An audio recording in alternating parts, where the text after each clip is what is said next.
Recording मैंने start कर दिया। आगे सिर्फ पढ़ाई का बातें होंगे और पढ़ाई के साथ साथ हम लोग गप्पे मारेंगे, जो भी बात करना है related to law. Okay sir, चलिए सर। रोज कितना कितना कहानी सुनाते हैं, वो भी जबरदस्ती। फिर क्या करें, जबरदस्ती कहानी सुनते सुनते एक दिन आप लोग कहानीकार बन जाओगे। कहानीकार मतलब समझते हो ना, story writer.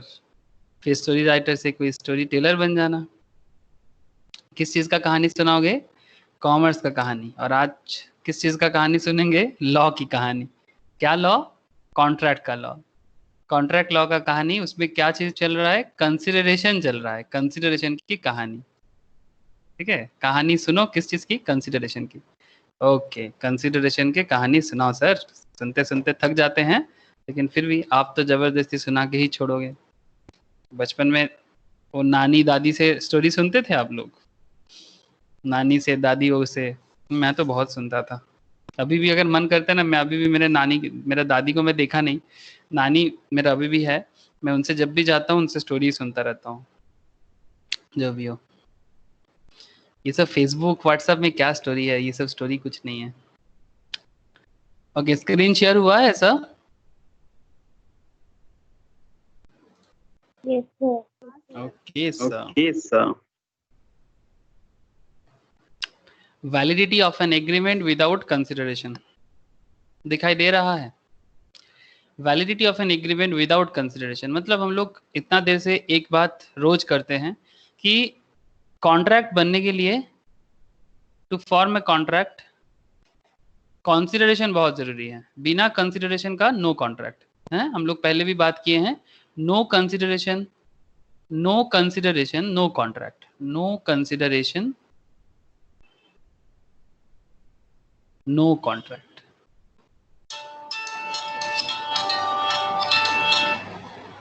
No consideration no contract, इसका मतलब आप समझ रहे हो ना सर, कि अगर कंसिडरेशन नहीं होगा तो कॉन्ट्रैक्ट नहीं होगा। ठीक है, मतलब जब तक बदले में कुछ होता नहीं है, जब तक बदले में आप किसी को कुछ देते नहीं हो, जब तक बदले में आपको कुछ मिलता नहीं है, ठीक है, आप कोई भी कॉन्ट्रैक्ट नहीं कर सकते। ऑलवेज समथिंग इन रिटर्न होना जरूरी है। मुफ्त में दुनिया में कुछ भी नहीं है, समथिंग इन रिटर्न ऑलवेज जरूरी है। Something in return always important. मतलब ऑलवेज आपको बदले में कुछ पे करना पड़ेगा, बदले में कुछ करना पड़ेगा, मस्ट है।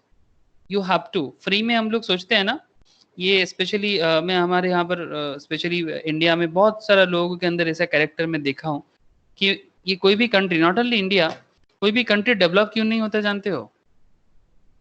कंट्री डेवलप तभी हो सकता है जब वो कंसिडरेशन वाला ये पॉइंट सिर्फ लॉ के लिए नहीं, ये हमारे लाइफ में भी बहुत इंपॉर्टेंट है।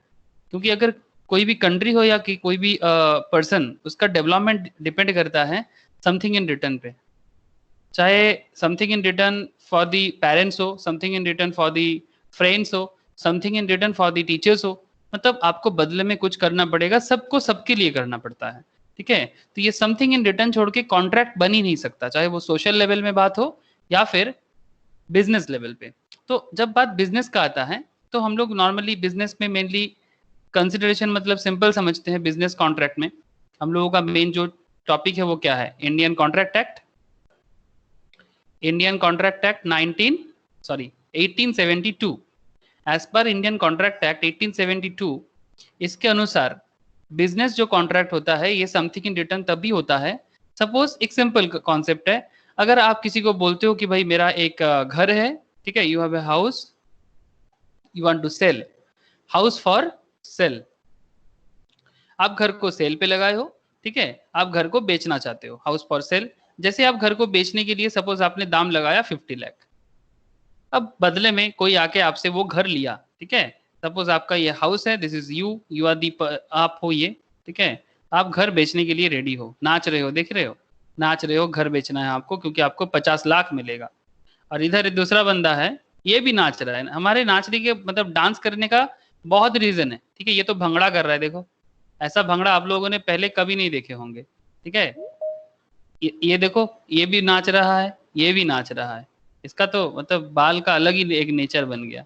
जो भी हो, बेसिकली जिसको घर मिल रहा है, जिसको घर मिल रहा है वो उसके लिए घर कंसिडरेशन, मतलब वो हाउस जो है वो उसके लिए कंसिडरेशन है, और जिसको पैसा मिला, जिसको पैसा मिला वो उसके लिए कंसिडरेशन है ना।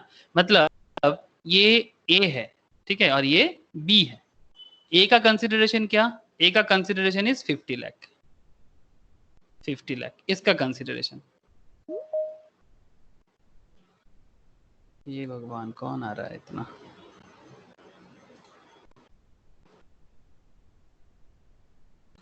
ए का कंसिडरेशन है 50 लाख और बी का कंसिडरेशन क्या है, इसका कंसिडरेशन है हाउस, इसका कंसिडरेशन है हाउस। मतलब ये बदले इसको 50 लाख दिया और ये बदले में इसको अपना घर बेच दिया, तो एकदम सिंपल कंसिडरेशन हो गया, नो कंसिडरेशन नो कॉन्ट्रैक्ट। लेकिन आज कुछ अलग चीज सीखेंगे जिसमें हम लोगों को ये पता चलेगा कि विदाउट कंसिडरेशन भी कॉन्ट्रैक्ट बन सकता है। विदाउट कंसिडरेशन, विदाउट कंसिडरेशन, आप लोग समझ रहे हो ना इतना देर से इतना सारा कहानी बोलने के पीछे का रीजन क्या है। विदाउट कंसिडरेशन कॉन्ट्रैक्ट में फॉर्म, कॉन्ट्रैक्ट में फॉर्म, बिना कंसिडरेशन का भी कॉन्ट्रैक्ट बनाया जा सकता है। स्पेशल पॉइंट्स है, प्लीज ध्यान देना, स्पेशल पॉइंट। मतलब ये सब हटके पॉइंट, जब भी मतलब नॉर्मल तरीके से हटके कुछ होता है ना, आप लोग समझ लेना कि अगर क्वेश्चन को कॉम्प्लिकेटेड बनाना है तो ऑब्वियसली जो नॉर्मल है उससे हटके ही क्वेश्चन हो सकता है, ठीक है। तो यही होता है हटके पॉइंट के हट से क्वेश्चन, हटके क्वेश्चन। क्वेश्चन इजी हो मतलब एकदम डायरेक्ट क्वेश्चन पूछते हैं, और जब भी क्वेश्चन घुमा के करते हैं ना, इसका मतलब आप समझ लेना ये हटके पॉइंट से ही क्वेश्चन ज्यादा करेगा आपको। ओके सर, समझा दो। The general rule is that an agreement made without consideration is void. हम लोग बार बार बात कर रहे हैं तब से, ये क्या स्पेशल करके बोल दिया सेक्शन 25 कि अगर आप बिना कंसिडरेशन का एग्रीमेंट करते हो वो void हो जाता है। void का मतलब यू ऑल नो, void का मतलब इन सिंपल जानो तो कैंसिल, है ना, कैंसिल, बातिल हो जाना, कैंसिल हो जाना। General rule is that agreement made without consideration void, section 25 कहते हैं। In every valid contract consideration is very important. कोई भी वैलिड कॉन्ट्रैक्ट में कंसिडरेशन बहुत बहुत जरूरी है। A contract may only be enforceable when consideration is there. However, the Indian Contract Act contains certain exception to this rule. In the following cases, the agreement though made without consideration will be valid and enforceable. मतलब यहाँ पर आप देखोगे कि ये without consideration में हुआ फिर भी ये वैलिड भी होगा और एनफोर्सेबल बाय लॉ भी होगा। आप बात समझ रहे हो क्या। ये विदाउट कंसिडरेशन में कुछ घटना घटेगा, ये वैलिड कॉन्ट्रैक्ट भी बनेगा और वैलिड और एनफोर्सेबल बाय लॉ भी होगा। आपको पॉइंट समझ में आ रहा है, प्लस हाँ या ना में एक बार जवाब देना मुझे।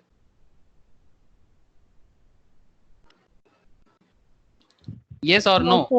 ओके सर, ठीक है, ठीक है।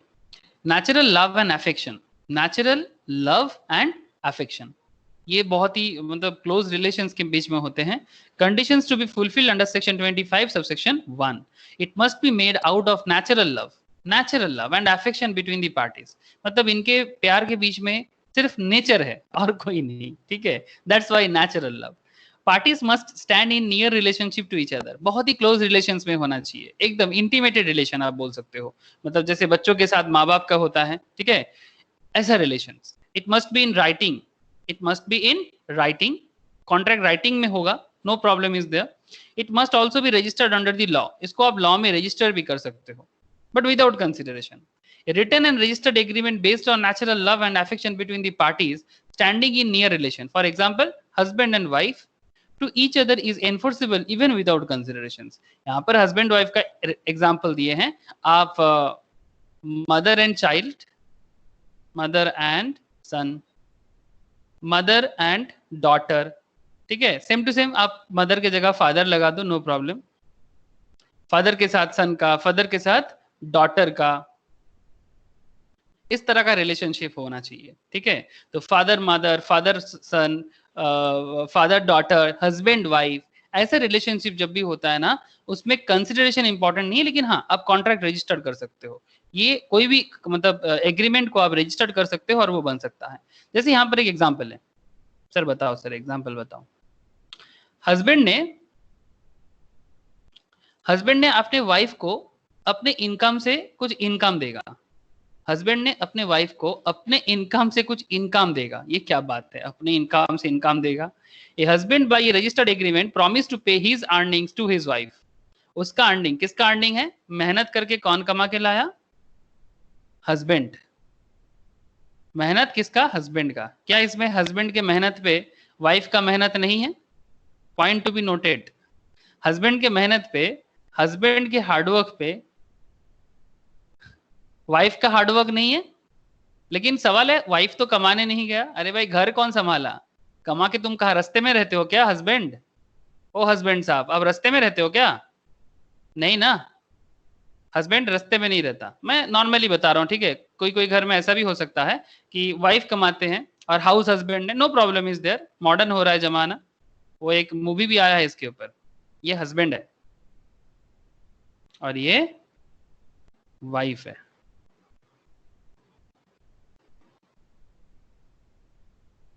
ये वाइफ है और ये हस्बैंड है। ये अपने इनकम का कुछ हिस्सा, अपना अर्निंग का हिस्सा रजिस्टर करके, मतलब एग्रीमेंट बना के अपना अर्निंग वाइफ के नाम पे दे रहा है।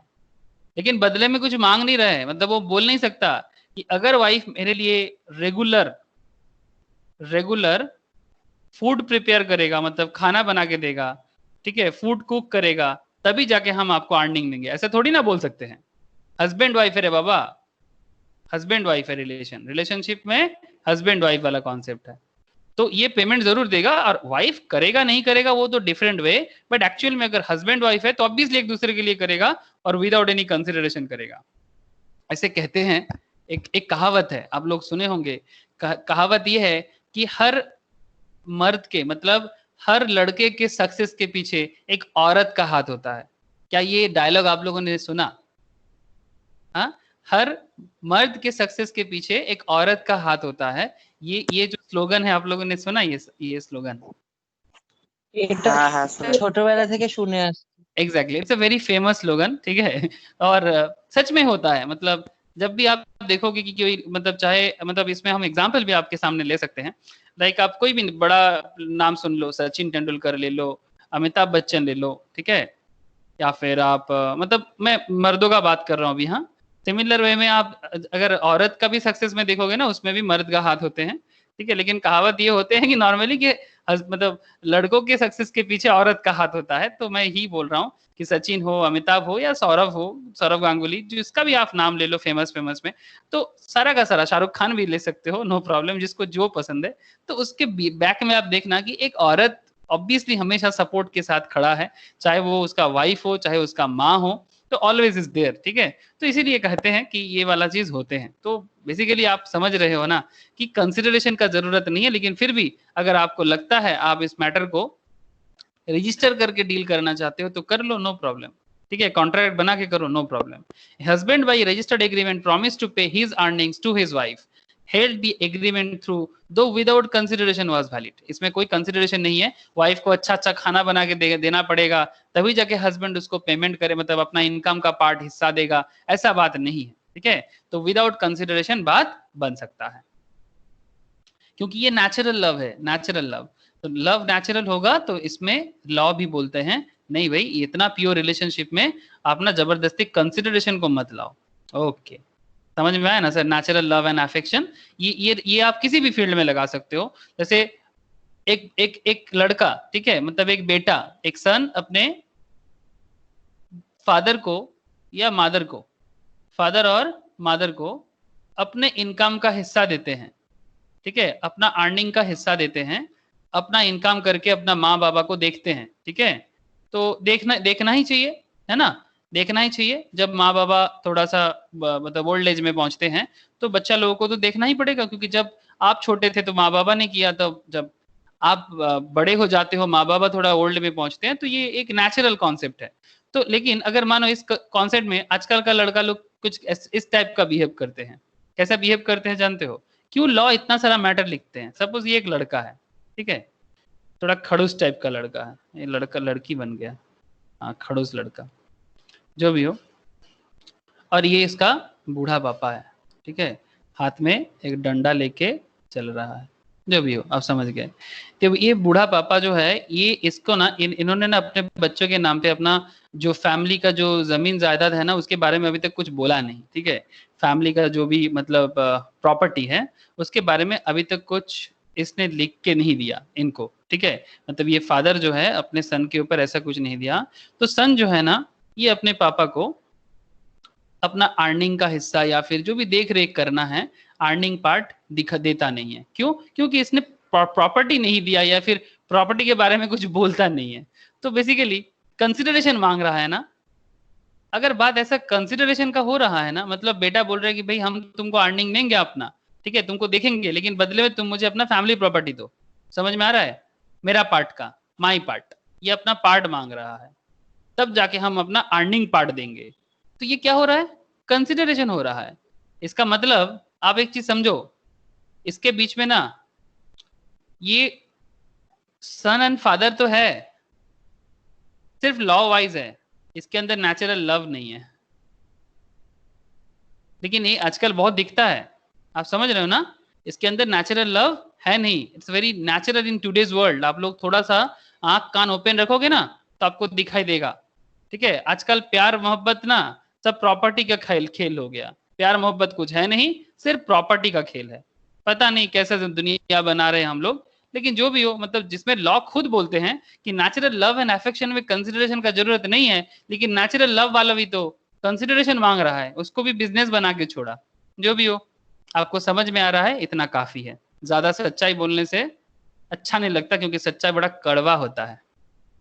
कड़वा समझते हो सर? It's very hard. सच हमेशा हार्ड ही होता है ना। ओके, तो जो भी हो, कंपेंस, अच्छा ये वाला बात तो आपको समझ में आ गया। Next, compensation of past voluntary service. Compensation of past voluntary service, ऐसा केसेस में भी ना कंसिडरेशन मैंडेटरी नहीं है। सर कैसा केस है ये?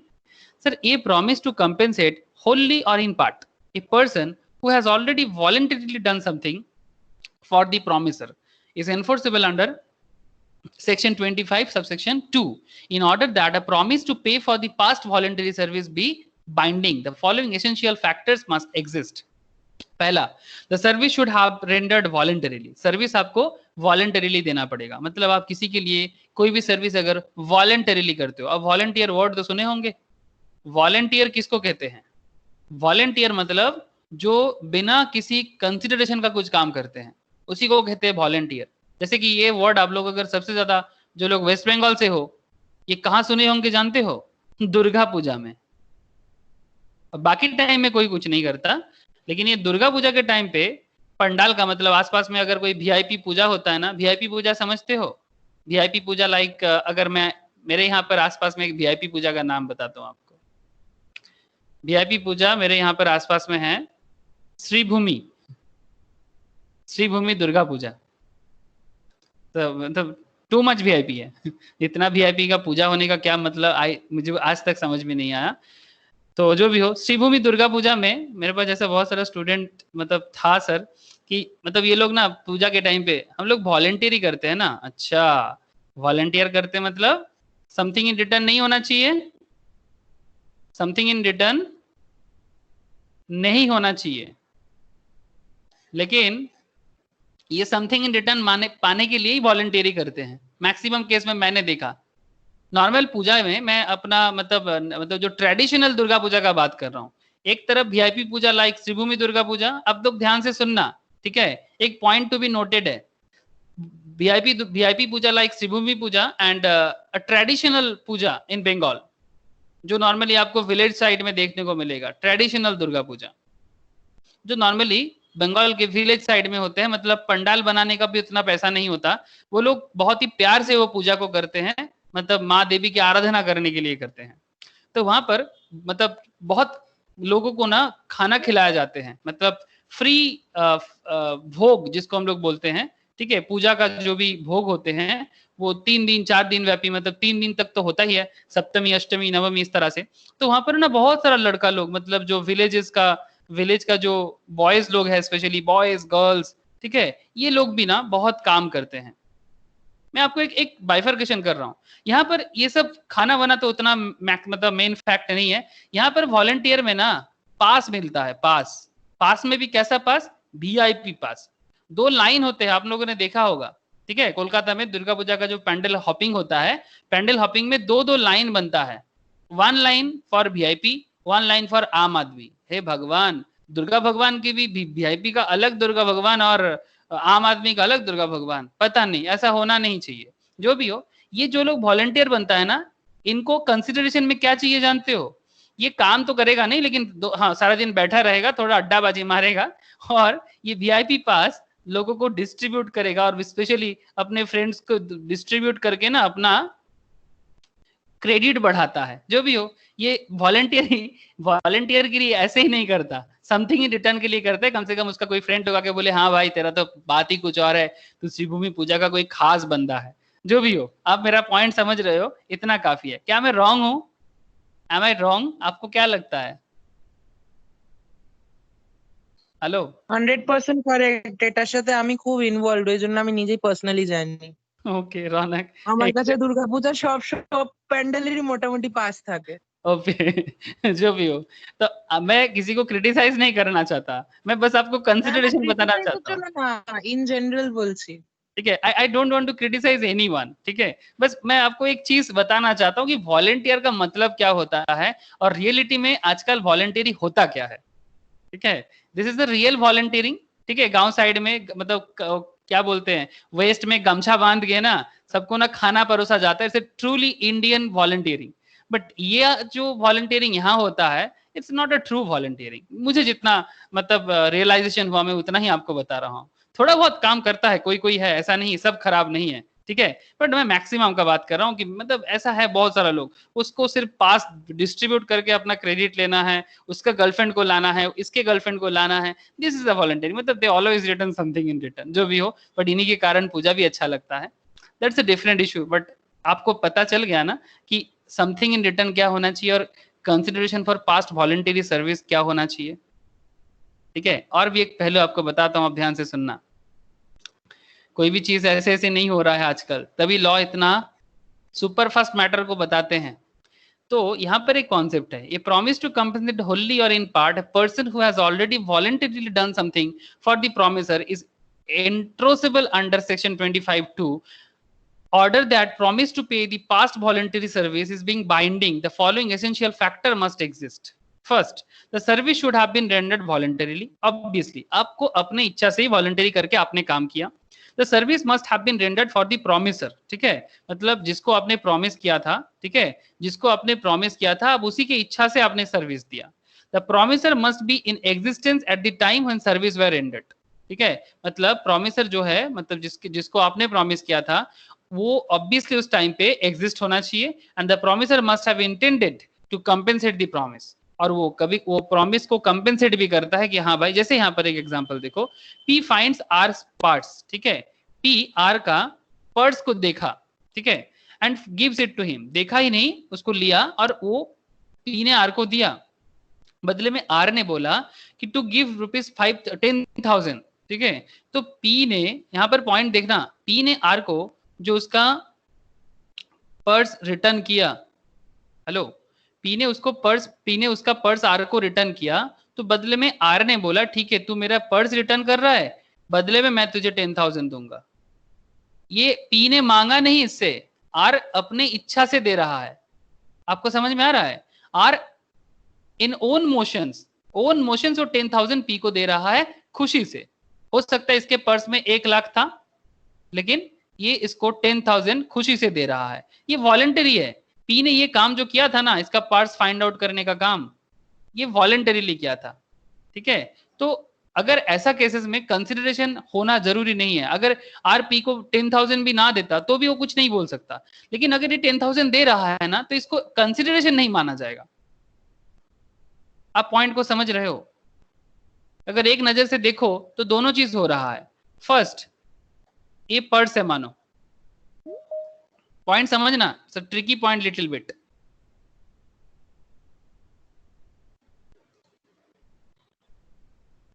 Tricky, not too much tricky, it's a little bit tricky point. हो क्या रहा है, सपोज ये पर्स है, पी ने ये पर्स फाइंड आउट किया, फाइंड किया और फाइंड करके ये आर को दिया। आर ने बोला कि ठीक है भाई, तू मेरा पर्स मुझे दे दिया, मैं बदले में तुझे 10,000 देता हूँ, ₹10,000 देता हूँ।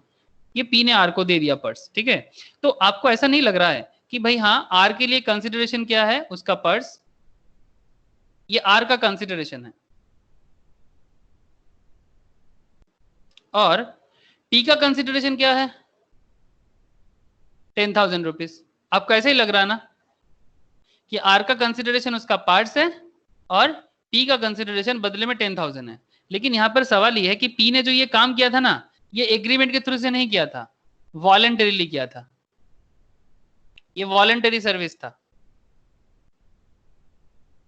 ठीक है। जैसे दुर्गा पूजा पंडाल में कुछ ऐसा लड़का लोग रहते हैं जो वॉलंटियरिंग भी करते हैं, अपने मर्जी से करते हैं, लेकिन उसको ना पता है कि अगर मैं एंड दिन तक काम करूंगा ना, तो जो पूजा कमेटी है ना, वो कुछ ना कुछ देगा मुझे, ठीक है। इसके कारण भी कोई ना कोई करता है, लेकिन ये कोई एग्रीमेंट वाइज नहीं होता है। आप समझ रहे हो मेरा पॉइंट? ऐसा कुछ लोग आप देखोगे, कुछ कुछ बॉयज ऐसे होते हैं जो मतलब दुर्गा पूजा कमेटी में ना एकदम जेन्युइनली रहते हैं, क्योंकि दे नो कि जब, क्योंकि वो लोग काम भी करते हैं, वॉलंटरीली करते हैं, कोई एग्रीमेंट वाइज नहीं। लेकिन जब 3 डेज 4 डेज निकल जाते हैं ना, सप्तमी, अष्टमी, नवमी, दशमी के बाद, जो पूजा कमेटी होते हैं ना, रीच पूजा कमेटी, इनको कुछ पेमेंट भी करते हैं, क्योंकि उनके देख रेख होता है ना। लेकिन ये वॉलंटरी सर्विस है, ठीक है, ये वॉलंटरी सर्विस है, इसमें कोई कंसिडरेशन नहीं था। Point to be noted please.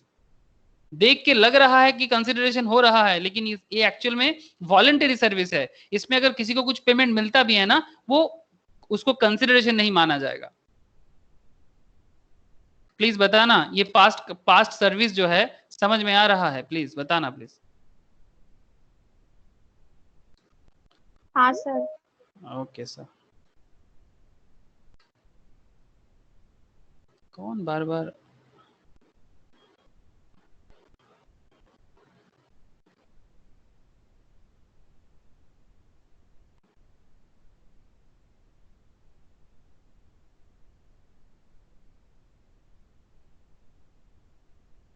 Okay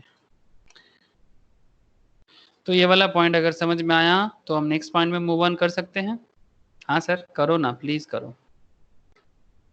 next, promise to पे अ टाइम बार्ड डेब्ट। Promise to pay time barred डेब्ट। ये टाइम बार्ड डेब्ट क्या होता है?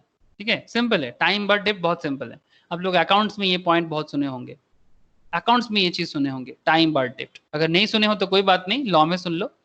Where a promise in writing, where a promise in writing signed by the person making it or by his authorized agent is made to pay a debt barred by limitation, it is valid without consideration. Section 25 subsection 3. होता क्या है? A एक इंसान है, ठीक है, A एक बंदा है, is indebted to C for ₹60,000। मतलब A indebted to C का मतलब A is liable to C, A is liable to C, मतलब ए का सी के पास 60,000 का क्रेडिट है, उधार है, 60,000 का क्रेडिट है, दैट मीन्स उधारी है। बट द डेब्ट is barred by the limitation act, डेब्ट is barred by the limitation act. ये science written promise now to पे 50,000 इन a final settlement of the डेब्ट। अब वो एक रिटन एग्रीमेंट साइन बना रहा है, रिटन प्रॉमिस कर रहा है कि हम ये 60,000 का मेरा जो डेब्ट था, ठीक है, बेसिकली अगर अकाउंट्स वाइज देखा जाए तो बैड डेब्ट हो गया था एक तरह का, लेकिन अचानक से ए बोल रहा है कि नहीं, हम 50,000 का जो पेमेंट है वो करना चाहता हूँ, थोड़ा बहुत सेटलमेंट कर लेना चाहता हूँ। This is a contract without consideration but enforceable. Sir थोड़ा थोड़ा ठीक ठाक समझा दो। ओके, देखो देखो ध्यान से देखो, आप लोगों में से सबको अकाउंट्स का आइडिया है, बहुत अच्छा से आइडिया है आप लोगों को। अकाउंट्स में हम लोग पीएल अकाउंट बनाते हैं, है ना sir, profit and loss account. Profit and loss account में आप लोग टू बैड डेट बोल के इधर शो करते हो, लॉस ऑन बैड डेट बोल के, ये इनकम साइड है ना। मैं डिटेल्स पीएल नहीं दिखाऊंगा, बस मैं इतना चाह रहा हूं कि to loss on bad debt, ठीक है, या फिर provision, loss on bad debt नहीं, प्रोविजन फॉर बैड डेट, ठीक है, प्रोविजन फॉर बैड डेट करके आप ऐसे शो करते हो कि नहीं करते? बताओ। To provision for bad and doubtful डेब्ट करते हो? Hello, yes.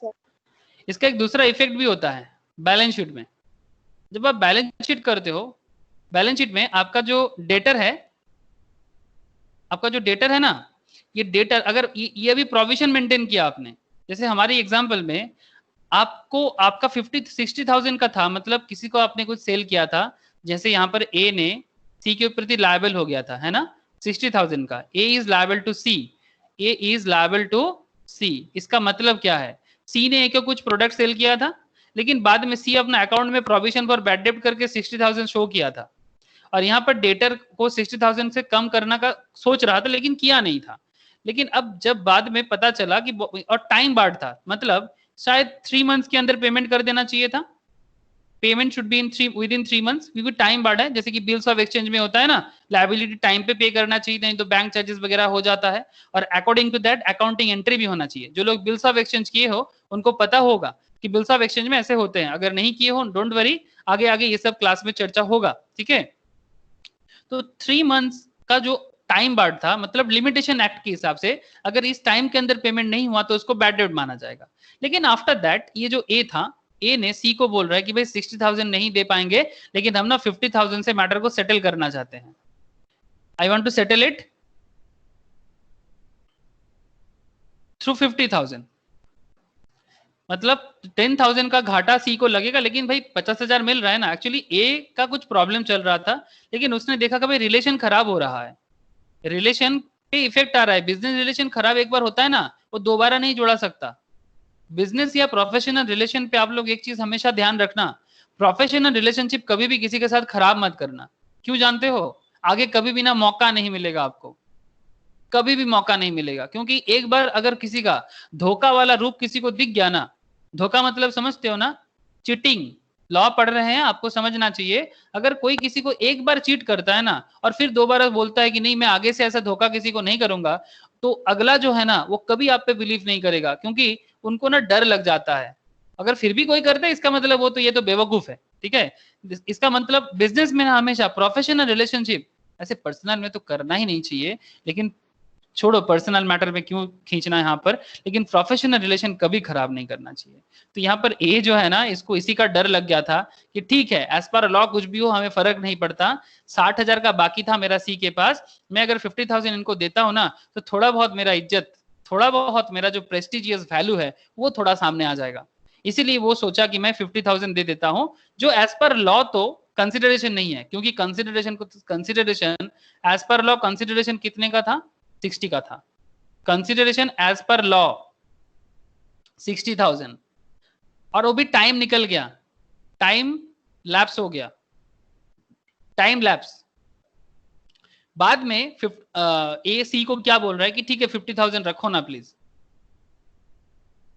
तो अगर टाइम लैप्स के बाद पेमेंट कोई करता है, ठीक है, अकाउंटिंग एंट्री होगा, वो क्या करेगा, डेटर को 60 मतलब प्रोविजन को 60,000 कर दिया था ना, बेसिकली 10,000 का बैड डेब्ट दिखा के डेटर से 10,000 लेस कर देगा, ठीक है, डेटर से 10,000 लेस कर देगा, ठीक है। चलो accounting entry is our not important thing, यहाँ पर हम आपको अकाउंटेंसी यहाँ सिखाने के लिए नहीं है अभी, ठीक है। आपको मैं कॉन्सेप्ट सिखा रहा था कि ये पीएल बैलेंस शीट में डेटर बैड डेब्ट का क्या खेल होता है और उसका इफेक्ट बैलेंस शीट में क्या होता है। लेकिन आपको ये समझ में आना चाहिए कि ये 50,000 कंसिडरेशन तो दिख रहा है सर, लेकिन फिर भी इसको कंसिडरेशन क्यों नहीं मानेंगे, why this 50,000 should not be treated as consideration, not consideration। क्यों, समझ में आया, क्योंकि कंसिडरेशन तो एज पर लॉ 60 का था, और भी टाइम लैप्स हो गया, टाइम बार्ड था, मतलब लिमिटेशन था, तो आप उस टाइम के अंदर नहीं पेमेंट किए, बाद में आप 50,000 पेमेंट कर रहे हो, बिकॉज आपका प्रोफेशनल रिलेशन आप खराब नहीं करना चाहते। तो बाद में जब आप 50,000 पेमेंट कर रहे हो ना, इसको लॉ कंसिडरेशन नहीं मानेगा। Is it clear to all of you, please बताना।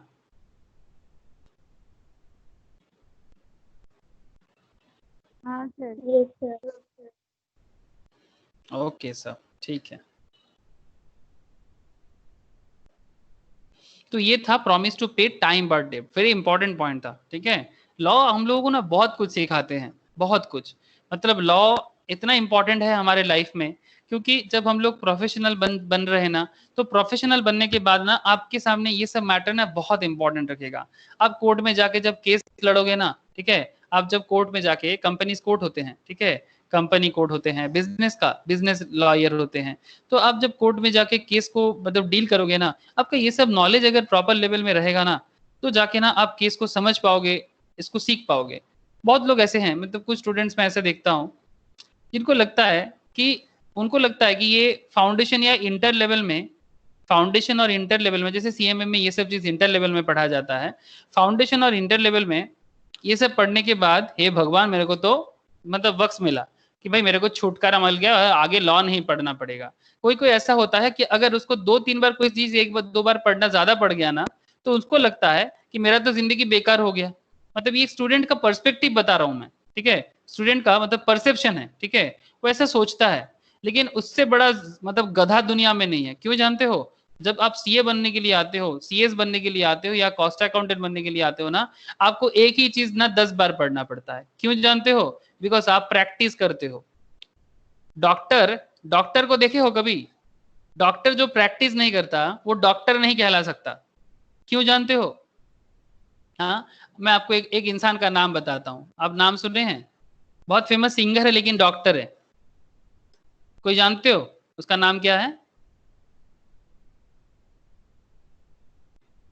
नाम नहीं लिखता वो डॉक्टर, वो बस नॉर्मल नाम लिखता है, पॉलाश सेन। नाम सुने हो इनका? यूफोरिया बोल के एक बैंड था मुंबई में, बहुत फेमस गाना है इनका। किसी ने सुने हो आप लोगों में से पॉलाश सेन को? कोई जानते हो? कभी आना तुम मेरी गली। हाँ, चीनी। ठीक है, बहुत फेमस चीनी, है। चीनी। कभी आना तुम मेरी गली, ऐसा करके बहुत सारा फेमस। हाँ, आसमा बोल के भी एक एल्बम, बहुत सारा एल्बम आया था। अभी उतना ट्रेंडिंग नहीं है, लेकिन एक जमाने में एल्बम में काफी पॉपुलर हुआ है। और यूफोरिया बैंड तो मतलब क्या टॉप बैंड बना था मुंबई का, इंटरनेशनल बैंड बन गया था। ये डॉक्टर है बाय प्रोफेशन, लेकिन अभी डॉक्टरी नहीं करता है क्योंकि वो सिंगर बन चुका है। मैं क्या कहना चाह रहा हूं आप समझो। ये एमबीबीएस पास है लेकिन एमबीबीएस का काम नहीं करता, सिंगर है। तो ऑब्वियसली अगर ये सिंगर है तो फिर ये प्रैक्टिस नहीं करता ना। लेकिन आप कौन सा डॉक्टर के पास जाना पसंद करते हो? जो प्रैक्टिस करते हैं। अगर आपका तबीयत खराब होता है, क्या आप इसके नाम के आगे डॉक्टर है बोल के आप इसके पास चले जाओगे? नहीं ना, अब उसी के पास जाओगे जो प्रैक्टिस करता है। और प्रैक्टिस ना एक ही चीज रोज होता है। और स्टूडेंट को देखता हूं कि अगर एक बार एक चीज 2 बार पढ़ना पड़ गया ना, उसको लगता है इसका जीवन खराब हो गया। मतलब वो यही नहीं समझता। इसीलिए ना क्या कहते हैं जानते हो, कि professional course like CA CMA में ना बुद्धि का जरूरत नहीं होता, पेशेंस का जरूरत होता है। अगर पेशेंस है तो करो और नहीं तो छोड़ो। मैं भी आपको बोलता हूँ, किसी के अंदर अगर पेशेंस है तो करो कोर्स, नहीं तो मत करो। क्योंकि अगर बिना पेशेंस का एग्जाम क्रैक भी कर देते हो ना, आफ्टर दैट क्या करोगे? बार बार एक ही चीज पढ़ना पड़ेगा। अगर किसी को ये आदत अभी नहीं है तो कभी नहीं आएगा। एक ही चीज बार बार पढ़ के उससे नया नया चीज आपको निकालना पड़ेगा।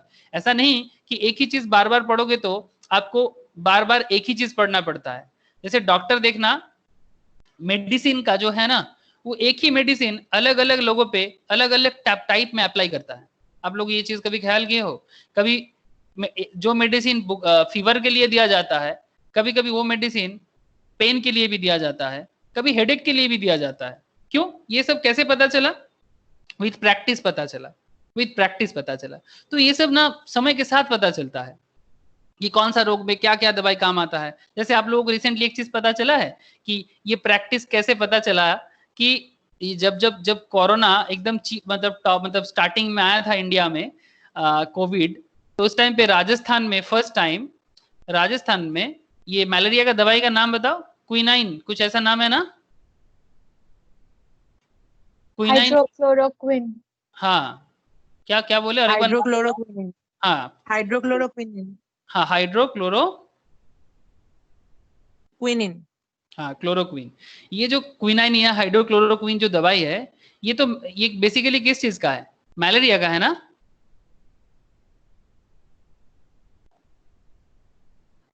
एग्जैक्टली जानी ना, हाँ एग्जैक्टली जानी ना, ये बोलने है। एक्चुअली ये मलेरिया में यूज होता है, ठीक है। लेकिन डॉक्टर ने देखा कि भाई जो मलेरिया में जो जो मैक्सिमम सिम्टम हो सकता है, वो प्रैक्टिस के साथ वही चीज को कोविड में यूज किया।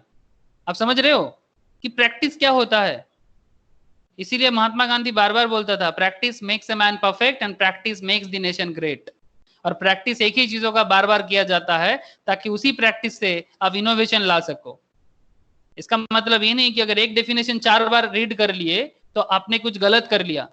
अगर एक डेफिनेशन 4 क्यों 40 बार भी कर लोगे ना तो उसमें कोई गलती नहीं होता, आपको कुछ ना कुछ इनोवेशन मिलेगा। उस दिन मेरा मैथ्स उतना अच्छा नहीं है, मैं आपको फ्रैंकली बताता हूँ, I am not very good in maths, ठीक है। तो उस दिन मैंने एक चीज निकाला जो मैम को मैंने सिखाया। वो भी कैसे? क्योंकि मैंने भी आजकल थोड़ा मैथ्स का चर्चा मन ही मन में करता हूँ। तो ऐसे एक 15 का वो हम लोग उसको ये बोलते हैं, मतलब नामता बोलते हैं, मतलब 15 का इंटू हो रहा था, ठीक है, मल्टीप्लीकेशन करने के बोल रहा था। तो मैम ने मुझे बोला 15 इंटू 9 करके कितना होता है। तो मेरे को ना फटाफट, हाँ टेबल्स, हाँ वही। तो 15 इंटू 9 करके कितना होता है मैम मुझे पूछ रहे हैं। तो मैं ना इसको फटाफट इंटू नहीं कर पा रहा था क्योंकि मैं दूसरा माइंड में था। तो मेरे मन में अचानक से एक ख्याल आया कि 15 इंटू 10 कितना होता है? 150 होता है। एक सिंपल बता रहा हूँ, ठीक है, अगर कभी याद नहीं होता है तो ये फॉर्मूला मैंने उस टाइम पे अचानक से अपनाया, अचानक से आया मेरे दिमाग में कि 15 इंटू 10 150 होता है। तो मैंने बोला कि 150 से -15 कर दे, तेरे को 15 इंटू 9 का जवाब मिल जाएगा। सिमिलर वे में अगर किसी को 15 इंटू 8 चाहिए तो ये जो भी आएगा ना ये 135 आएगा। 135 से 15 निकाल दो मतलब 120, ये 15 इंटू 8 का आंसर आ जाएगा। आप 15 फिर के घटा दो ना तो आपको सारा का सारा जवाब मिल जाएगा। अगर डायरेक्ट मल्टीप्लाई करने में मुंह में किसी को दिक्कत होता है तो मैं बोला भाई तो বাচ্চারা এরকম করে টেবিলগুলো লিখতাম আমি ক্লাস করে করে। एग्जैक्टली मतलब जब नॉर्मली दिमाग काम नहीं करता है ना तो आप कुछ ना कुछ दिमाग में लगा ही सकते हो। तो मेरा उतना, मैं बोला ना, मेरा कैलकुलेशन फटाफट नहीं होता है, ठीक है। आप लोग मैं क्लास में जब कराता हूँ आप लोग देखना, ठीक है, मेरे कैलकुलेशन में मुझे थोड़ा टाइम लग जाता है। जो भी हो, ये मेरा नेगेटिव है, वीकनेस है थोड़ा सा, लेकिन फिर भी वीकनेस है बोल के तो ये नहीं कि वीक ही रहेंगे, तो कुछ ना कुछ जुगाड़ लगाना पड़ता है। जो भी हो, तो अचानक तो मैं मैम को बोल रहा हूँ कि -15 करो ना मिल जाएगा। बोलते ऐसे थोड़ी ना होता है, बोली करके देखो ना एक बार। जो भी हो, तो प्रैक्टिस इज एवरीथिंग। एक ही चीज रोज करो, कुछ ना कुछ नया जुगाड़ हो जाएगा। सर छोड़ो सर, क्या फालतू ज्ञान देते हो। ओके, तो सर ये वाला पॉइंट क्लियर है ना, 60-50 का खेल। हाँ, टाइम बर्थ डेप्थ क्लियर है? Yes sir. एजेंसी क्या है सर? एजेंसी मतलब यहाँ पर समझ में आया ना, मतलब बिना कंसिडरेशन के भी कॉन्ट्रैक्ट बन रहा है। मतलब ये टाइम बाद डेब्ट अगर कोई मतलब टाइम लैप्स हो गया फिर भी अगर वो अपना डेब्ट को वापस करने आया, उसको कंसिडरेशन तो नहीं मानेंगे लेकिन कॉन्ट्रैक्ट मानेंगे ऑब्वियसली। मतलब we should treat it as a contract, but obviously consideration नहीं है क्योंकि कंसिडरेशन को 60 का था, यहाँ तो 50 का खेल हुआ, तो कंसिडरेशन कैसे हुआ, है ना। इसीलिए कहते हैं कि बिना कॉन्ट्रैक्ट का भी कंसिडरेशन टाइम बर्थ डेट के केस में भी होता है। फिर एजेंसी समझा दो। According to section 185 of the Indian contract act 1872, no consideration is necessary to create an agency. Sir क्या बात करते हो, एजेंसी करने के लिए कोई कंसिडरेशन नहीं चाहिए? नहीं सर, एजेंसी के लिए कोई कंसिडरेशन नहीं चाहिए। जैसे एजेंसी कैसे होता है, एजेंसी सर्विस, एजेंसी का कॉन्ट्रैक्ट बनाया जाता है, बहुत होता है ये एजेंसी। फ्रेंचाइजी सुने हो आप लोग? फ्रेंचाइज, ये वर्ड सुने हो? मतलब अगर आपका बिजनेस है, आप चाहते हो कि आपका ब्रांच को और बढ़ाने के लिए, लेकिन आप खुद बिजनेस को डायरेक्ट कंट्रोल नहीं करना चाहते, आप किसी और को मौका देते हो कि भाई मेरा प्रोडक्ट आप सेल करो, बदले में आप कमीशन ले लो। ऐसा होता है ना। जैसे ऐसे बहुत सारा आप लोग देखे होंगे, हल्दीराम, ठीक है, खाने का दुकान में बात कर रहा हूँ, मियाँ मोरे, मॉन्जिनीज या फिर जो भी आपको पसंद है, मॉन्जिनीज, ऐसा जो कंपनीज है ना, ये मैक्सिमम ना ये एजेंसी सिस्टम में चलता है, फ्रेंचाइजी सिस्टम में चलता है। जिम भी बहुत सारा है ऐसा, जिम ऐसा सिस्टम पे चलता है। आजकल तो कोचिंग क्लासेस भी ऐसे सिस्टम पे चलता है, ठीक है। अगर वो बहुत पॉपुलर कोचिंग क्लासेस है किसी जगह में, तो वो अपना जो फ्रेंचाइजी या एजेंसी है वो दूसरे जगह में उसको डिस्ट्रीब्यूट करते हैं और कोई ना कोई वहां पर अपना उसको हैंडल करते हैं। सर और भी अच्छा एग्जांपल लो ना। हाँ सर, LIC है ना सर, लाइफ इंश्योरेंस कॉर्पोरेशन का जो एजेंट होते हैं, ये भी तो एजेंसी देते हैं। इसका एग्जाम पास करना पड़ता है, ठीक है। जो एजेंट बनते हैं ना, तो बेसिकली 8 पास के बाद आप एजेंट बन सकते हो। तो आपको एक एग्जामिनेशन में सिट होना पड़ता है, एग्जामिनेशन क्लियर करो, उसमें इंश्योरेंस रिलेटेड कुछ क्वेश्चन पूछा जाता है, कुछ कॉमन क्वेश्चन होते हैं insurance and other normal scheme related कुछ क्वेश्चन होते हैं LIC का, मतलब नॉर्मल एजेंट बनने में। बाकी इंश्योरेंस लेवल में IRDAI का एग्जाम होता है, टॉप लेवल, मतलब एकदम टॉप लेवल में IRDAI का एग्जाम होता है, insurance regulatory development authority of India. Sir और भी कुछ एग्जाम्पल लो। सर म्यूचुअल फंड बताओ ना। सर हम लोग बहुत सुनते हैं इसके बारे में आपके मुंह से, अब म्यूचुअल फंड क्यों नहीं बता रहे हो? हाँ सर म्यूचुअल फंड ये भी है, ठीक है। सर स्टॉक ब्रोकर, हाँ सर स्टॉक ब्रोकर भी है। ये सब करने के लिए आपको लाइसेंस का जरूरत होता है, आप समझ रहे हो ना। अगर आपको म्यूचुअल फंड एडवाइजर बनना है ना, suppose you want to be mutual fund adviser, तो उसके लिए ना आपको म्यूचुअल फंड का ना एग्जाम क्रैक करना पड़ता है। सर कोई एलिजिबिलिटी होता है क्या? हाँ सर बेसिक एलिजिबिलिटी है 12th पास। 12th पास करने के बाद आप म्यूचुअल फंड का एग्जाम क्रैक कर सकते हो, ठीक है। NISM बोल के एक इंस्टीट्यूट है, ठीक है। NISM इंस्टीट्यूट में मेरे पास बहुत लोग पढ़ाई करता है इसका। NISM national institute of security market, sir जैसे CS होते हैं ना, ऐसा ही सेबी का इंस्टीट्यूट है ये, ठीक है। ये सब म्यूचुअल फंड, स्टॉक मार्केट ये अलग है सर, ये तो इंश्योरेंस कंपनीज का है। लेकिन ये स्टॉक या फाइनेंस रिलेटेड के लिए NISM का एग्जाम देना पड़ता है। आप म्यूचुअल फंड एडवाइजरी का लाइसेंस लेके, म्यूचुअल फंड एडवाइजरी का लाइसेंस लेके आप बन सकते हो। लेकिन सर कंसिडरेशन का बाद आता है ना। सर अगर आप एडवाइजर बनना चाहते हो ना, उसके लिए कुछ नहीं, बस आप अगर किसी कंपनी का म्यूचुअल फंड सेल करते हो ना, किसी भी कंपनी का अगर आप म्यूचुअल फंड सेल करते हो, आप बस उनका स्कीम को सेल करो, तब जाके वो आपको क्या करता है, कमीशन देता है। तो बेसिकली कहना ये चाह रहा हूं, क्या एजेंसी जब फॉर्म हो रहा था तब कोई कंसिडरेशन हो रहा था at the time of formation of agency, कि भाई तुम मेरा एजेंट बनो, बदले में हम तुमको ये देंगे? नहीं। एजेंसी पैटर्न में क्या हुआ कि जब तुम उनका प्रोडक्ट या सर्विस सेल किए, प्रोडक्ट और सर्विस सेल किए,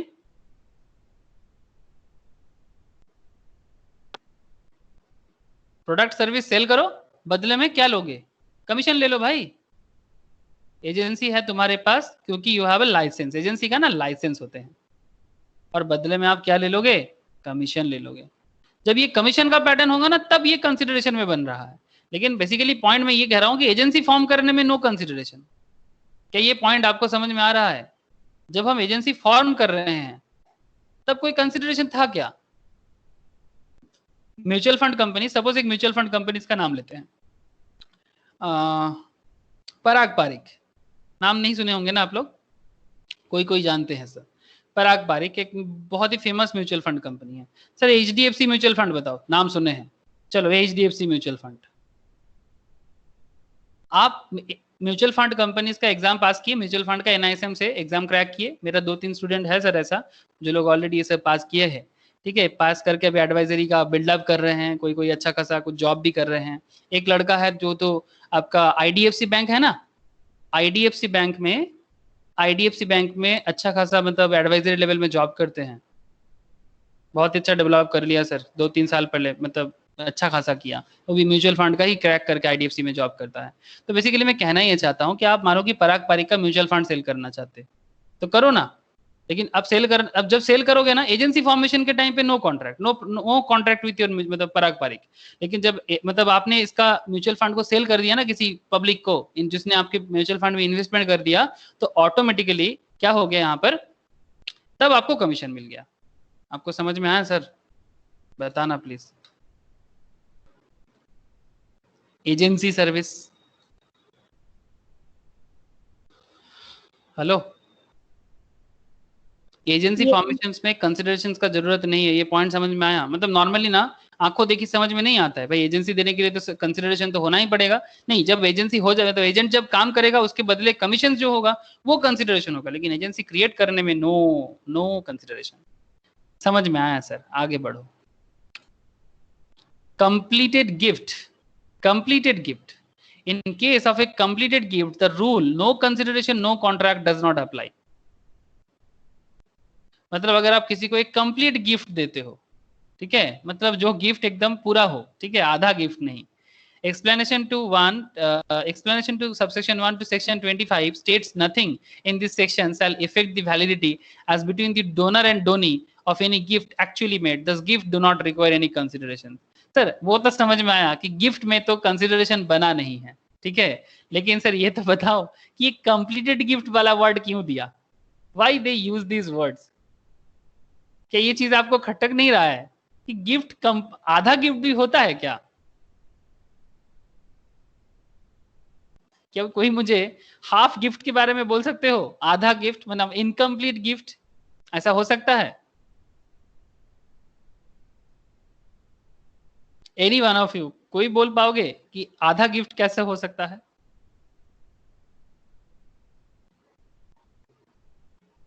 हेलो सर, यस और नो, कम से कम वो तो बताओ। No sir. No sir. देखो सर, आधा गिफ्ट कुछ ऐसा हो सकता है।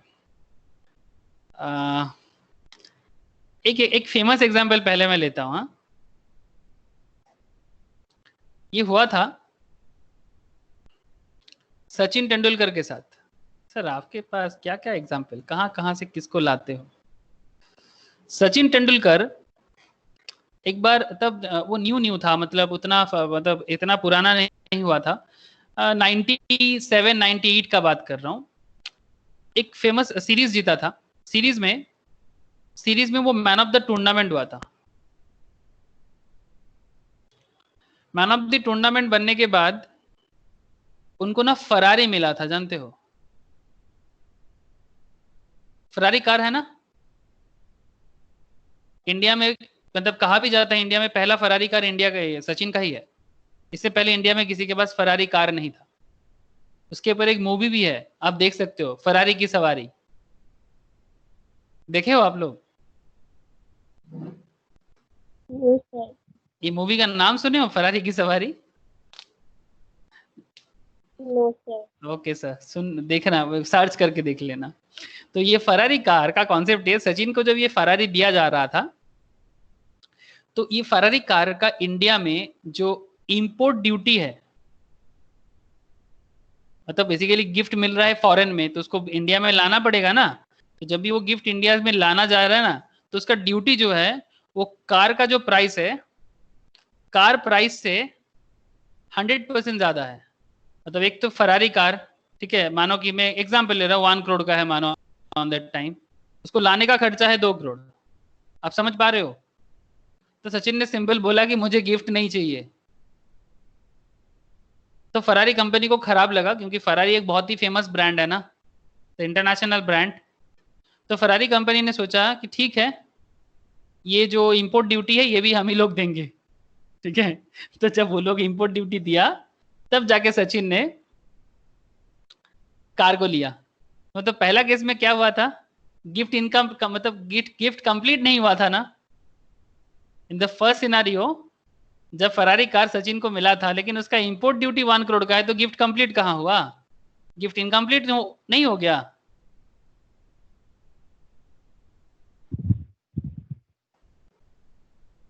समझ में आया सर, इनकम्प्लीट गिफ्ट? तो फरारी कंपनी ने 2 चीज किया। एक तो सचिन को फर्स्ट थिंग कि सचिन को फरारी वो इंपोर्ट ड्यूटी भी फरारी कंपनी ने दिया, और सचिन को फरारी का ब्रांड एम्बेसडर भी बनाया, ठीक है। तो जब दोनों चीज, मतलब ब्रांड एम्बेसडर तो वैसे ही मतलब सचिन को मिलना चाहिए था, इसीलिए मिला, लेकिन तब जाके पूरा खेल कंप्लीट हुआ, अदरवाइज ये एक इनकम्प्लीट गिफ्ट हो गया था। तो आई थिंक आपको समझ में आया कि गिफ्ट कंप्लीटेड होगा तो वो गिफ्ट में कंसिडरेशन होना मैंडेटरी नहीं है। अदरवाइज ये कंसिडरेशन हो रहा था ना कि इंपोर्ट ड्यूटी किसी के लिए कंसिडरेशन बन रहा था कि सचिन को गिफ्ट मिला है, गवर्नमेंट को ड्यूटी मिल रहा है। सचिन को गिफ्ट मिला है, सचिन को गिफ्ट मिला फरारी, और गवर्नमेंट को मिल रहा है import duty. Government of India को मिल रहा है इंपोर्ट ड्यूटी, मतलब बिकॉज सचिन को इंडिया में कार लाना है तो सरकार को 1 करोड़ मिल जाएगा। मतलब इसको तो कंसिडरेशन हो गया ना यहाँ पर, लेकिन ये तो गिफ्ट था। तो अगर इनकम्प्लीट होता तो कंसिडरेशन हो जाता, लेकिन कंप्लीट होगा तो कंसिडरेशन नहीं होगा। मतलब उसमें car plus consideration, car plus मतलब इंपोर्ट ड्यूटी दोनों मिलके देगा तो gift completed, otherwise gift complete नहीं है। समझ में आया ना सर? हाँ sir. That's why gift do not require any consideration. Sir समझ में आया सर? सर बेलमेंट वर्ड सुने हो? बेलमेंट, ये बेलमेंट जो है ना, ये बेलमेंट कॉन्सेप्ट हम लोग आपको सेल ऑफ गुड्स एक्ट में पढ़ाएंगे। सेल ऑफ गुड्स एक्ट में इसका डिटेल्स चर्चा करेंगे।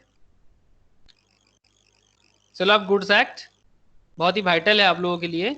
सेल ऑफ गुड्स एक्ट में बेलमेंट के बारे में डिटेल्स चर्चा होगा, लेकिन फिलहाल इतना जान लो कि बेलमेंट में एक होते हैं बेलर और एक होते हैं बेली। एक होते हैं बेलर और एक होते हैं बेली। बेलर वो है जो अपना गुड्स किसी के पास रख के जाते हैं, और बेली वो है जो गुड्स को देखभाल करते हैं, लेकिन ओनरशिप ट्रांसफर नहीं होता। मतलब गुड्स का मैंने ओनर कौन है, चाहे वो गुड्स हो या कुछ भी हो, गुड्स का ओनर बेलर होते हैं, लेकिन कस्टडी इसके पास होते हैं। गुड्स का कस्टडी इनके पास होते हैं, तो इसीलिए ये बेलर बेली कॉन्सेप्ट में बना है। लेकिन कहना ही है कि बेलर बेली का जो ये कॉन्ट्रैक्ट बनता है ना, इसमें consideration is not mandatory. Sir example दो ना, जैसे आप लोग स्कूल, मतलब जब बच्चे थे, याद है आप लोगों को, जब आप लोग छोटा छोटा नाना, मतलब एकदम नन्हा सा मुन्ना सा बच्चे थे, तब आप लोग स्कूल जाते थे। जब आप लोग स्कूल के अंदर पहुंच जाते थे ना, तो आपको स्कूल के अंदर एकदम बहुत ही प्रोटेक्शन के साथ रखा जाता था, ताकि अब लोग मतलब अचानक से स्कूल से गायब ना हो जाओ, स्पेशली इन सिटीज। ठीक है, गांव साइड में बच्चा लोग भाग जाता था सर उसमें कोई मतलब गार्जियन आके बोलता नहीं था, लेकिन शहर में मुश्किल है, बिकॉज सिटी इज कॉम्प्लिकेटेड। तो अब जितना देर तक स्कूल में रहते हो, यहाँ पर आपका मतलब बेली कौन है बोलो तो स्कूल, स्पेशली चाइल्ड स्कूल के बारे में बता रहा हूं मैं, बच्चे लोग का स्कूल। बेलर कौन है बोलो तो पेरेंट्स। पेरेंट्स बेली को, मतलब अपने बच्चे को, बेलर जो है उसका मतलब यहाँ पर प्रोडक्ट क्या है, child. Please don't mind, 2 minute के लिए मुझे चाइल्ड को प्रोडक्ट बनाना पड़ रहा है, क्योंकि पेरेंट्स जो है ना वो बेलर है, और अपने बच्चे को स्कूल में रख के जाते हैं। सर स्कूल में पढ़ाने के लिए तो फीस देते हैं, बच्चा जो स्कूल में पढ़ने आते हैं उसके लिए तो फीस देते हैं, वो अलग पॉइंट। लेकिन क्या बच्चा का रेस्पॉन्सिबिलिटीज के लिए पैसा लेते हैं स्कूल? प्लीज बताना, बच्चे का रेस्पॉन्सिबिलिटीज के लिए क्या पैसा लेते हैं? मतलब कहीं पर भी बोलता है कि this is for your child responsibilities, हम लोग ये चार्ज ले रहे हैं? वो बाय डिफॉल्ट वो बाय डिफॉल्ट है ना। तो रेस्पॉन्सिबिलिटी बाय डिफॉल्ट होता है। तो यहाँ पर जब तक बच्चा स्कूल में रहेगा तब तक ये बेली का है, लेकिन क्या ये बच्चा बेली का ओनरशिप में आ जाता है क्या? नहीं, इसमें ओनरशिप ट्रांसफर नहीं होता। लेकिन जब तक बच्चा स्कूल टाइम जब तक है, तब तक उस बच्चे का स्कूल का मतलब रेस्पॉन्सिबिलिटीज होता है, बच्चे का पूरा देखभाल रखना। उसको कुछ भी प्रॉब्लम हो, अगर उसको बीच में चोट भी लगता है ना, तो बेली उसमें खर्चा करता है ना। अगर मानो कि एक बच्चा है जिसको किसी कारण से स्कूल में चोट लग गया, लेकिन ये बेली का रेस्पॉन्सिबिलिटीज है कि वो उस बच्चे का जो भी केयर करना है, चाइल्ड केयर जो भी देना है वो दे, उसको फर्स्ट एड वगैरह जो भी चाहिए। अगर बड़े हॉस्पिटल में ले जाके भी कुछ खर्चा करता पड़ता है ना, उसको भी बेली को उस टाइम पे देना पड़ेगा। लेकिन बेली इसको बेलर से रिकवर कर सकता है। बेली कैन रिकवर एवरीथिंग। जो भी खर्चा बेलर करेगा ना, ये बेली करेगा, वो सारा का सारा खर्चा वो रिकवर कर सकता है। समझ में आ रहा है आपको? तो यहाँ पॉइंट ये है कि बेलर बेली रिलेशनशिप बनने के लिए कोई कंसिडरेशन जरूरत नहीं होता। बोलो, समझ में आ रहा है ये पॉइंट? बेलर बेली कॉन्सेप्ट में कोई कंसिडरेशन का जरूरत नहीं होता। लेकिन हाँ, बेलर बेली का जो कॉन्ट्रैक्ट फॉर्म होता है ना, उसमें अगर कोई किसी को कुछ देता है लेता है उसमें होता है, लेकिन नॉर्मली बेलमेंट फॉर्म होने के लिए consideration is not mandatory.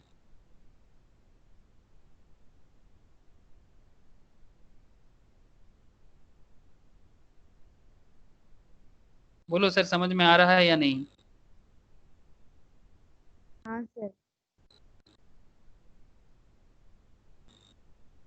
Okay sir, तो वही वाला पॉइंट। बाकी डिटेल्स जो है बेलमेंट का हम लोग सेल ऑफ गुड्स एक्ट में डिटेल्स में पढ़ेंगे। जैसे मानो कि आपके पास एक डॉगी है, ठीक है, आपके पास एक डॉगी है, डॉग, ठीक है, हम लोग उसको प्यार से डॉगी डॉगी बोलते हैं ना। तो यू हैव अ डॉगी, और आप उसको, अपना डॉगी को ना अपने पड़ोस में किसी के पास रखने के लिए जाते हो, ठीक है, ये आपका पड़ोसी है, ये आपका पड़ोसी है। तो ये doggy you, this is your doggy. अब डॉगी देखने में कैसे होगा? मेरे से उतना अच्छा बनाना नहीं आता, ये आपका डॉगी है, जो भी मान के चलो, मेरा ड्राइंग बहुत खराब है। तो आप अपना डॉगी को इसके पास रख के जाते हो, प्लीज मत हंसना। मैं डॉगी बनाने बैठूंगा ना, पूरा क्लास खत्म हो जाएगा, तब जाके डॉगी बन पाएगा। कैसे होता है डॉगी फेस बनाते हैं? अरे बन रहा है, अच्छा, अरे वाह, अरे वाह, अरे बन गया डॉगी, डॉगी का पूछ। ए बना कि नहीं बना? एकदम बना, डॉगी समझ में आ रहा है। रोशनी, तू बोलेगा दादा बकरा लग रहा है। না না ঠিকই আছে। तो जो भी हो, तो आप किसी को अपने पड़ोस में डॉगी को देके जा रहे हो, तो ये पड़ोसी जो है ना, आपका डॉगी को खर्चा, डॉगी के पीछे खर्चा करता है, क्योंकि आपका डॉगी को मतलब जो फूड वगैरह देना पड़ता है ना, उसमें काफी खर्चा होता है। तो यहाँ पर आप कौन हो बोलो तो? आप हो बेलर, ये है बेली। तो ये डॉगी को रखने के लिए कंसिडरेशन का कोई जरूरत नॉर्मली नहीं होता, लेकिन अगर मानो कि ये बोलता है, हो सकता है कि भाई हाँ हम डॉगी को रखेंगे, लेकिन बदले में हम इसका जो भी खर्चा होगा, इस खर्चे के लिए हमें कंसिडरेशन में एक्स्ट्रा पेमेंट चाहिए, तब वो अलग कॉन्ट्रैक्ट हो जाएगा। लेकिन नॉर्मल अगर बेलमेंट फॉर्म करना है तो उसमें कंसिडरेशन इज नॉट मैंडेटरी। ठीक है, बेलमेंट में कंसिडरेशन मैंडेटरी नहीं है, बिना कंसिडरेशन का बेलमेंट कॉन्ट्रैक्ट बन सकता है, बेलमेंट कॉन्ट्रैक्ट में फॉर्म। समझ में आया सर? सर एकदम झक्कास, एकदम झक्कास समझ में आया होगा। आया कि नहीं आया बेलमेंट? Yes sir. तो देखो कितना सारा अलग अलग पॉइंट ऑफ व्यू हो सकता है, देख पा रहे हो आप लोग, कि जिसमें कंसिडरेशन जरूरत नहीं है लेकिन फिर भी कॉन्ट्रैक्ट बन सकता है। बाप रे बाप सर, पागल हो जाएंगे हम लोग। सर क्या करें, सब सोसाइटी का कस्टम्स है। हम लोग जो सोसाइटी में जीते हैं ना, ये सब सोसाइटी का कस्टम्स है, सोसाइटी का रूल्स। सोसाइटी को जैसा पसंद है, अगर सोसाइटी अलग अलग कस्टम्स फॉलो करते हैं, कस्टम समझते हो ना, रीति रिवाज हम लोग बोलते हैं ना, रीति रिवाज, तो ये रीति रिवाज जितना होगा, बिजनेस कॉन्ट्रैक्ट भी उसके हिसाब से चेंज होगा और कॉम्प्लेक्स बनेगा। Everything is depend on your society's rules, regulations and customs. Okay sir. Next, charity, इसमें भी कंसिडरेशन का जरूरत नहीं है, चैरिटी में भी कंसिडरेशन का कोई जरूरत नहीं है, तभी ना चैरिटी होगा। चैरिटी में आप बदले में कुछ मांगोगे क्या? सर हम लोग तो मांगते हैं, हम लोग गजब है, जानते हो, मतलब आम आदमी गजब होते हैं। जो भी हो, एक बार चैरिटी देख लो। If a promisee undertakes the liability on the promise of the person to contribute to charity, there the contract shall be valid. Kedarnath versus Gauri Muhammad. Point to be noted, sir. Point to be noted. Kedarnath versus Gauri Muhammad exam में लिखने के time पे mention करके लिखना। ठीक है, आपको question पूछ सकता है, तो आप इस तरह का केस को हाईलाइट करके फिर अपना वैलिड आंसर में आ सकते हो। ठीक है, if a promise undertakes the liability on the promisee on the promise the person to contribute charity, there the contract shall be valid. आप कभी भी चैरिटी में कुछ दान करते हो तो क्या आप बदले में कुछ मांगते हो क्या? हाँ, नॉर्मली तो नहीं ना। ठीक है, जैसे हम लोग, लेकिन नॉर्मल मैं एक चीज बता रहा हूँ, आप चैरिटी करते हो तो चैरिटी मतलब क्या? सेल्फलेस, सेल्फलेस, अपने लिए कुछ नहीं चाहिए, ओनली फॉर अदर्स। लेकिन हम लोग किसी जगह में कुछ डोनेट करते हैं ना, तो सबसे पहले ना अपना नाम लिखवाते हैं, ऐसे प्लेट बना के। सपोज आपने किसी को कुछ दिया ना, डोनेट किया, तो सबसे पहले ना वहां पर नाम को खुदाई करके डोनेटेड बाय,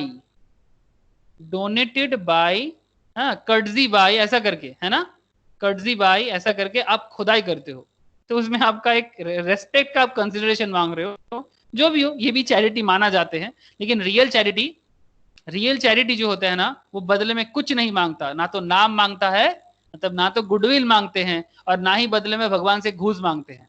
हम लोग तो भगवान को भी ना ऐसे करते हैं, जानते हो, कि भगवान मेरा ये वाला करा दे, मैं तेरे को ना बदले में गोल्ड का ज्वेलरी गिफ्ट करूंगा। मतलब तू कौन होता है भाई भगवान को सोना देने वाला? हमारे सोसाइटी में हम लोग ऐसे देखते हैं, जानते हो, काली माता को जो नाक में जो नथ पहना है ना, वो तो मेरा फैमिली दिया है, पता है ऐसा? हाँ, ये श्रीभूमि में दुर्गा पूजा में भी ऐसे होते हैं, बड़े बड़े कंपनी जाके डोनेट करके दिखाते हैं, बेसिकली वो अपना प्रमोशन करते हैं, ठीक है। तो बेसिकली मैं कहना यह चाहता हूँ कि भगवान को देने वाला हम कौन होते हैं?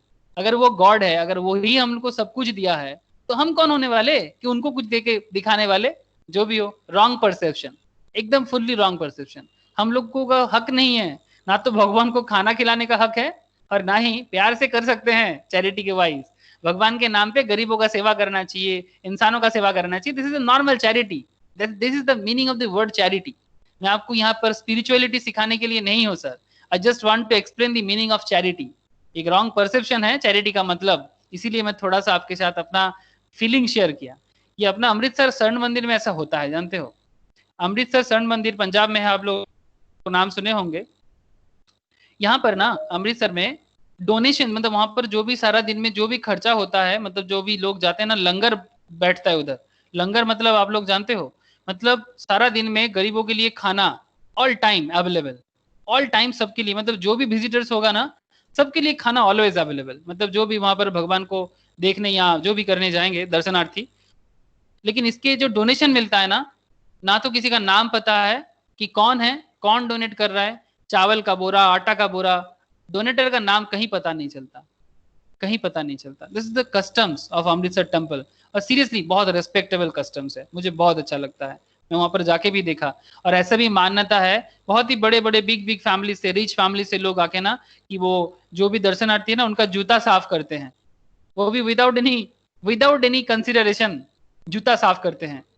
क्यों करते हैं ওখানে তো जानते हो? তোমার বাসনও মাজে সবাই। हाँ, बर्तन भी धोता है, आप लोग जानते हो कोई कोई, ठीक है। क्यों करते हैं जानते हो? कि बर्तन धोते हैं, जूता साफ करते हैं, क्योंकि उनका एक मान्यता है, वहां पर जो कल्चर है कि क्या पता क्या इन्हीं के बीच में कोई है जो भगवान के रूप में आए हैं, शायद उसमें मेरा थोड़ा पाप धुल जाए। जो भी हो, कॉन्सेप्ट का मतलब समझ में आना चाहिए। चैरिटी वही होता है जो बदले में कुछ मांगा ना जाए, कि भगवान आज मैं इतना लोगों का जूता साफ करके देके आया, अब तो तू मेरा कुछ अच्छा कर दे, तब तो आप कंसिडरेशन मांग रहे हो, तब उसको चैरिटी नहीं कहते, ठीक है। भगवान के लिए एक घर बना के हम लोग बोलते हैं कि तेरे लिए मार्बल का घर बनाया फिर भी तू मेरा कुछ नहीं दिया, भव्य, मतलब भगवान के लिए एकदम टॉप क्लास रूम बनाया घर में, फिर भी आप भगवान को बोलते हो अरे भाई तू इतना तेरे लिए घर बनाया तो फिर भी मुझे कुछ नहीं दिया गन्नू भैया। ऐसा थोड़ी ना होता है, चैरिटी विदाउट कंसिडरेशन होता है। जो भी हो सर, आपको समझ आया, यही काफी। तो ये केस हुआ था सर, तभी मैं इतना सारा पैटर्न आपके साथ बोल रहा हूँ, क्योंकि ये सच में केस बना था कि वहां पर चैरिटी करके कंसिडरेशन मांग रहा था। केदारनाथ वर्सेस गौरी मोहम्मद का केस है, रियल केस स्टडीज आप फाइंड आउट करो। अब इतना रियल केस स्टडीज का डिटेल्स जाएंगे तो पागल हो जाएंगे। ओके, तो ये था पूरा कंसिडरेशन चैप्टर। यहाँ से क्वेश्चन कैसे पूछ सकते हैं, ठीक है। क्वेश्चन यहाँ पर थोड़ा सा आप समरी कर सकते हो कि पूरा चैप्टर में हम लोगों ने क्या पढ़ा। First, consideration is a price for the promise of the other party and it may either be in the form of benefit or some detriment of to the parties। मतलब किसी का कुछ लॉस और किसी का कुछ बेनिफिट, तभी ना कंसिडरेशन, मतलब किसी का कुछ जाएगा किसी का कुछ आएगा, है ना, गिव एंड टेक सिस्टम, तभी होता है एक proper consideration. Consideration must move at the desire of the promisor, it may be executed और executory. Past consideration is valid provided it moved at the previous request of the promisor। Past consideration भी valid माना जा सकता है provided अगर ये promisor के request से पहले से बना हो तो। ये सब हम लोगों ने डिस्कशन कर लिया। It must not be something which the promisor is already legally bound to do so. It may move from the promisee or any third party. Inadequacy of consideration is not relevant. Consideration का inadequacy relevant नहीं है, मतलब consideration इनएडिक्वेट भी हो सकता है। Consideration legal होना जरूरी है, इलीगल चीजों का कंसिडरेशन नहीं बन सकता। तू मेरे लिए ये कर दे, बदले में मैं तुझे कोई लीगल चीज, बदले में मैं तुझे बंदूक गिफ्ट करूंगा, ठीक है, अगर बिना लाइसेंस वाला, तो ये सब नहीं है, ये सब नहीं चलेगा। The entire rule of law is no consideration no contract. General rule, the पूरा लॉ का जो जनरल रूल है that is no consideration no contract, but there are few exceptional cases जहां होता है contract even though without consideration is valid, जिसके बारे में आज का पूरा चर्चा था। Stranger to a contract can't sue, but in some exceptional cases, the contract may be enforced by a person who is not a party to a contract। ये हम लोगों ने लास्ट क्लास में काफी ज्यादा डिस्कशंस किए, ये दोनों पॉइंट बहुत ही वाइटल है। यहाँ पर कुछ एमसीक्यू है सर, ठीक है। आप लोगों को मैं बोलूंगा ऑब्वियसली कि ये जो एमसीक्यूज है एक बार आप लोग गो थ्रू करो। अगर किसी के पास ये कंसिडरेशन का नोट नहीं है प्लीज मुझे व्हाट्सएप करो, मैं आपको क्लास के बाद ही प्रोवाइड करता हूँ, ठीक है। अच्छा, कुछ ब्रॉड क्वेश्चन एमसीक्यू आप लोग खुद से एक बार देख लो, ठीक है। मैं थोड़ा ब्रॉड क्वेश्चंस कैसा हो सकता है मैं आपको एक बार डिस्कशन करता हूँ, मतलब डिटेल्स क्वेश्चंस कैसे हो सकता है आपको और थोड़ा ज्यादा आइडिया मिलेगा कि मतलब ये केस स्टडीज क्वेश्चन देखने में ना आपका नॉलेज में एनहांसमेंट होता है। जिनका एमसीक्यू बेस्ड है मैं उनको भी बोलूंगा कि आप इसको पढ़ा करो क्योंकि इसमें नॉलेज ग्रोथ होगा और तभी जाके आप एमसीक्यू भी ज्यादा अच्छा सॉल्व कर पाओगे, ठीक है। तो मैं थोड़ा सा आपको क्वेश्चन डिस्कशन करके देता हूँ, आप एक बार देखो कि कैसे क्वेश्चंस होते हैं और उसका लिखना कैसे होता है। जिनका सब्जेक्टिव है मतलब लिखना पड़ेगा उनको तो कोई मतलब ऑप्शन ही नहीं है, तो just look at this. Question 1 क्या कह रहा है? क्वेश्चन 1 बोल रहा है डायरेक्ट क्वेश्चन है, define consideration, state the characteristic of a valid consideration. Direct question है, कंसिडरेशन है क्या और वैलिड कंसिडरेशंस का कैरेक्टरिस्टिक बताओ। क्वेश्चन 2 डायरेक्ट क्वेश्चन नहीं है, no consideration no contract, comment करने बोल रहा है। मतलब अगर अंडरस्टैंडिंग नहीं है तो इस क्वेश्चन का जवाब नहीं दे सकते। Question 3, to form a valid contract consideration must be adequate, ये भी इनडायरेक्ट क्वेश्चन है।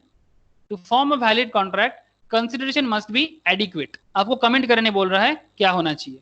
तो पहला क्वेश्चन मैं स्किप करता हूं, एकदम डायरेक्ट क्वेश्चन है, देखो समझ में आ गया। आप एक चीज समझ रहे हो ना, नॉलेज रहने से आप क्वेश्चन भी समझ पाओगे। क्वेश्चन का आंसर कितना गजब है ये उतना बिग मैटर नहीं है, क्वेश्चन रीड करके समझना क्या है ये बहुत बिग मैटर है, इसके लिए नॉलेज बहुत इंपॉर्टेंट है। पहला क्वेश्चन का जवाब anybody can understand, but second और थर्ड क्वेश्चन थोड़ा ट्रिकी है। फिर भी सेकेंड क्वेश्चन इतना देर से बात हो रहा था आपको समझ में आ रहा है, लेकिन क्या आपको क्वेश्चन 3 समझ में आ रहा है? To form a valid contract, consideration must be adequate. Comment करने बोल रहा है। चलो पहले क्वेश्चन 3 आपके सामने मैं डिस्कस करता हूं, देखो।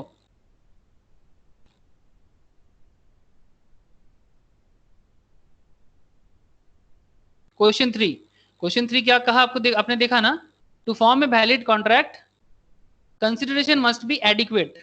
आप लोगों ने क्वेश्चन ठीक से सुना ना? To form a valid contract, मैं फिर से बता रहा हूं, to form a valid contract consideration must be adequate, आपको कमेंट करने बोल रहा है। क्या ये स्टेटमेंट, ये एक स्टेटमेंट बेस्ड क्वेश्चन है, आपको स्टेटमेंट डायरेक्ट उठा दिया, स्टेटमेंट को आपको बोल रहा है कि आप अपना कमेंट दो इस पर्टिकुलर स्टेटमेंट में, ठीक है। मतलब देखो कितना नॉलेज का एनहांसमेंट चाहिए होता है आपको। ओके सर, तो जस्ट लुक एट दिस, इससे आपको ये भी पता चलेगा कि आंसर कैसे प्रैक्टिस करना है, ठीक है। जिसको भी इसका प्रॉब्लम है कि सर कैसे क्वेश्चन आंसर को पढ़े, कैसे क्वेश्चन आंसर को लिखना पड़ेगा, आपको आज उसका जवाब मिलेगा कि देखो कैसे क्वेश्चन लिखना चाहिए। The law provides that a contract should be supported bye consideration, है ना। हम लोग इतना देर से कंसिडरेशन चिल्ला रहे हैं, तो आपको समझ में आ जाना चाहिए the law provides that a contract should be supported bye consideration so long as consideration exists the courts are not concerned to its adequacy। अगर कंसिडरेशन है तो उसका एडिक्वेसी इज नॉट इंपॉर्टेंट। जैसे मैंने आपको सिंगूर का टाटा का केस बताया था, आपको याद है? सिंगूर का टाटा का केस था ना कि वो 700 एकड़ 600 एकड़ जमीन, ठीक है, 600 एकड़ जमीन टाटा के साथ डील हुआ था वेस्ट बंगाल गवर्नमेंट का 1 रुपी में। 1 रुपी भी कंसिडरेशन में वैलिड माना जाता है, लेकिन 600 एकड़ जमीन का दाम क्या एक्चुअल में 1 रुपी हो सकता है? मैंने आपको ये भी समझाया था कि क्यों वेस्ट बंगाल गवर्नमेंट 1 रुपी में ये जमीन टाटा को दिया था। Hooghly district of West Bengal, the place name is Singur, और जहां पर आंदोलन करके माँ माटी मानुस का सरकार वेस्ट बंगाल गवर्नमेंट का जो करेंट गवर्नमेंट है वो आया। सही गलत का फैसला तो बाद में करेंगे सर, लेकिन मैं आपको बस अंडरस्टैंड करना चाहता हूं these are the famous cases जो रिसेंट ट्रेंड में हुआ है कि inadequacy is not the fact. Consideration अगर इनएडिक्वेट का मतलब आप समझ रहे ना, मतलब जिसको हम लोग बंगाली में बोलते हैं যথেষ্ট, बांग्लाते আমরা बोली যথেষ্ট, मतलब हिंदी में बोलते हैं पर्याप्त। I think I am using the right word, ठीक है, हिंदी में बोलते हैं पर्याप्त, ठीक है। तो ये जो इनएडिक्वेसी का मतलब क्या है कि क्या कॉन्ट्रैक्ट वैलिड होने के लिए कंसिडरेशन पर्याप्त होना जरूरी है, कंसिडरेशन যথেষ্ট হওয়া জরুরি আছে, ঠিক আছে। आई थिंक आप लोगों को समझ में आ रहा है। तो बेसिकली मैं कहना ये चाह रहा हूं कि जब तक कंसिडरेशन है the court are not concern to its adequacy provided it is it is of some value. Some value मतलब 1 रुपी भी हो सकता है सर, सम वैल्यू मतलब 1 रुपी भी हो सकता है। The adequacy of the consideration is for the parties to consider at the time of making the agreement, not for the court when it is sought to be enforced. ये case हुआ था Bolton versus modern के बीच में। Consideration must, however, be something to which the law attach value, though it need not be equivalent in the value to the promise made. मतलब जिस चीज का consideration, जैसे यहाँ पर मैंने टाटा का केस बोला आपको कि टाटा ने यहाँ पर 600 एकड़ का जमीन का वैल्यूएशन क्या 1 रुपीज है, नहीं है ना। तो consideration must however be something to which the law attach value, though it need not be equivalent. It need not be equivalent. क्या 600 एकड़ का इक्विवेलेंट अमाउंट 1 होता है? नहीं, फिर भी ये प्रॉमिस बन सकता है, ये प्रॉमिस बन सकता है, ऑफर एक्सेप्टेंस हो सकता है, contract is valid. According to explanation 2 of section 25 of the Indian Contract Act 1872, an agreement to which the consent of the promisor is freely given is not void merely because the consideration is inadequate, but the inadequacy of the consideration may be taken into court by the court in determining the question whether the consent of promisor has freely given or not. मतलब आपको समझ में आया यहाँ पर answer का second पहलू? कि सेकेंड पहलू ये है सर कि ये एक वैल्यूएबल चीज का दाम अगर किसी को सस्ता से लिया जाए, जैसे 600 एकड़ का मार्केट वैल्यू कितना हो सकता है? 1000 करोड़ के आसपास हो जाएगा। चलो मैं फिर भी 600 एकड़ का मैं एक बात कर रहा हूँ, चलो कम से कम 50 करोड़ तो हो ही जाएगा। चलो 50 करोड़ का चीज 1 रुपी में दिया गया, 1 रुपी में, क्या इसमें किसी के साथ कोई जबरदस्ती किया गया? मतलब कोई क्वार्शन हुआ? क्वार्शन मतलब क्या? किसी को डरा के धमका के आप किसी को जबरदस्ती कर रहे हो कि नहीं तुमको करना पड़ेगा 1 रुपी में कॉन्ट्रैक्ट। तो 50 करोड़ का चीज अगर किसी को आप 1 करोड़ में देना चाहते हो, वो भी डरा के धमका के, अगर ऐसा केसेस है तो कोर्ट में आके प्रूव करना पड़ेगा कि भाई मेरा इतना महंगा चीज है लेकिन मेरे को डरा के इतना सस्ता किया जा रहा है। सपोज ये गांव में किसी का घर है और वो अपना गांव का घर सेल करके बाहर निकलना चाहता है, लेकिन गांव में कुछ गुंडागर्दी करके उसको बोला जा रहा है कि भाई चुपचाप 20,000 रुपया ले और निकल जाओ, जहां उस पर्टिकुलर विलेज में उस घर का वैल्यूएशन कम से कम 10 लाख का है, जहां 10 लाख का वैल्यूएशन का हाउस है, आप उसको डरा के धमका के बोल रहे हो भाई 10,000 लो और निकलो। ऐसा नहीं कह सकते ना। तो अगर आप कोर्ट में ये चीज प्रूव कर सकते हो कि आपके साथ कोर्शन हो रहा है, मतलब आपको डरा के धमका के आपके साथ धोखा करके ये प्रोडक्ट आपको कंसिडरेशन किया जा रहा है, तब आप प्रूव करो, तो तब ये कंसिडरेशन इनएडिक्वेसी नहीं होगा। मतलब इनएडिक्वेट consideration in that case shall not be permitted in the court of law. लेकिन अगर inadequacy normal without any question है, मतलब किसी को डरा के धमका के बंदूक के नोक के नीचे नहीं है, तब कंसिडरेशन एकदम वैलिड है। आपको समझ में आया? हेलो सर, बोलो, ये क्वेश्चन जो था, ये क्वेश्चन समझ में आया? हाँ सर। और ये बोल्टन वर्सेस मॉडर्न का केस आप लोग देखना, ये जो भी स्टडी मैट हम लोग प्रोवाइड करें इसके अंदर कहीं ना कहीं है, या फिर आप लोगों में से जिनके पास मेरा जो एक मोटा वाला मैट है, ठीक है, वो वाला मैट के अंदर कि आपको इसका केस दिख जाएगा। अब एक फाइंड आउट करना, नहीं तो आप गूगल सर्च करो, वहां पर भी आपको दिख जाएगा। किसी भी स्टडीज को करने के लिए आपको डिटेल्स अगर जानना है तो आप वहां जाओ, देखो कि क्या हुआ था बोल्टन मॉडर्न में, आपको वो भी पता चल जाएगा। और मैं पहले क्लास में भी इसका डिस्कशंस किया। तो बेसिकली आपको समझ में आ रहा है कि जब भी आप कोई क्वेश्चन का जवाब दो तो उसके रिलेवेंट क्या केसेस है जो ऑलरेडी हो के रखा है, अब उसका एक मतलब रेफरेंस यूज करो कि ऐसा केस में ऐसा हुआ था, और उसके साथ आप उसका दूसरा परव्यू जो है, यहाँ पर कोई केस नहीं है, ये एज पर लॉ है कि कंसिडरेशन इनएडिक्वेट तो दूसरा पहलू में भी हो सकता है ना, किसी को डरा के धमका के आप किसी का चीज 10 लाख का चीज आप किसी को 10,000 में देना चाहते हो, 10 लाख का चीज 10,000 में कब हो सकता है? डरा के धमका के भी तो हो सकता है। In that case this is also इनएडिक्वेट। लेकिन नॉर्मल केस में इनएडिक्वेसी का कोई प्रॉब्लम नहीं है एज पर लॉ। लेकिन अगर किसी को क्वेश्चन के थ्रू से किया जा रहा है, डरा के धमका के किया जा रहा है, तो इन दैट केस लॉ को नहीं माना जाएगा। मतलब तब वो इनएडिक्वेसी या फिर वो इनएडिक्वेसी कंसिडरेशंस को वैलिड नहीं माना जाएगा। तो इस तरह से पढ़ोगे ना तो क्वेश्चन का जवाब भी आपको याद रहेगा, और आप इसको लिख के प्रैक्टिस करना सर प्लीज, अदरवाइज लॉ बहुत पेनफुल हो सकता है। तो please don't make law painful. Accounts, cost, ये सब सब्जेक्ट जो है ना, मैथ्स वगैरह ना, फिर भी हो जाएगा, मैं आपको बोलता हूँ। लेकिन लॉ देखने में लगता है कि ऐसा, लेकिन जब आप इसको करोगे ना, अगर आप लिख के प्रैक्टिस नहीं करोगे तो लॉ आपको बहुत पेन करेगा। बार बार बोल रहा हूँ, प्लीज राइट डाउन करो, लिखो, लिख लिख के पढ़ो, तब जाके आप लॉ को एग्जाम में भी राइट डाउन करके आ पाओगे। सेकेंड क्वेश्चन का जवाब देखो।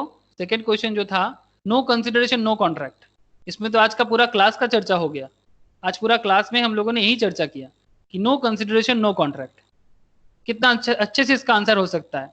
Every agreement to be enforceable by law must be supported by valid consideration, an agreement made without any consideration is void, है ना। अगर बिना कंसिडरेशन का एग्रीमेंट बनेगा तो कैंसिल कर देना सर। ग्रेट्यूटस प्रॉमिस मतलब गिफ्ट, ग्रेट्यूटस मतलब gift, may form a subject of a moral obligation and may be binding in honor, but it does not cause a legal responsibility. For example, a promise to pay 100 to B, the promise cannot be enforced by B because he is not giving anything to A for this promise. अगर कोई ऐसे ही किसी को 100 रुपया दे रहा है, बदले में कुछ नहीं मांग रहे, तो एक तरह का ग्रेट्यूटस या गिफ्ट हो गया ना। तो ये कॉन्ट्रैक्ट बन सकता है, लेकिन ये एक तरह का एक्सेप्शनल केसेस है। But no consideration no contract is a general rule. However, Section 25 of the Indian Contract Act provides some exception to this rule when an agreement without consideration will be valid and binding. These exceptions are follows. मतलब कौन सा case में बिना consideration का contract बन सकता है, उसका पूरा डिटेल्स दो, तब जाके आपका जवाब कंप्लीट होगा। Normally no consideration no contract, लेकिन इस पर एक्सेप्शनल पॉइंट जो है वो पॉइंट आपको यहाँ पर पॉइंट आउट करना पड़ेगा। Agreement made on account of natural love and affection, I have already discussed. Compensation for service voluntarily rendered, already discussed. यहाँ पर भी कुछ एग्जाम्पल अलग से दिया है। Promise to pay time bound debts, यहाँ पर भी बिना कंसिडरेशन का कॉन्ट्रैक्ट हो सकता है। Contract of agency, यहाँ भी हो सकता है। Completed gift, यहाँ भी हो सकता है।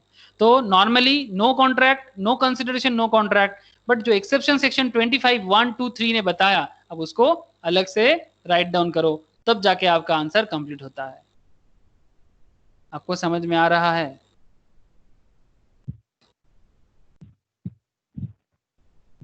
हेलो, हाँ सर। किस तरह से आपको पढ़ाई करना चाहिए और किस तरह से आप क्वेश्चन का आंसर को लिख लिख के मगअप करोगे। मगअप भी करना है थोड़ा सा, ठीक है, थोड़ा मगअप तो ऑब्वियसली करना, लेकिन मगअप करने के साथ साथ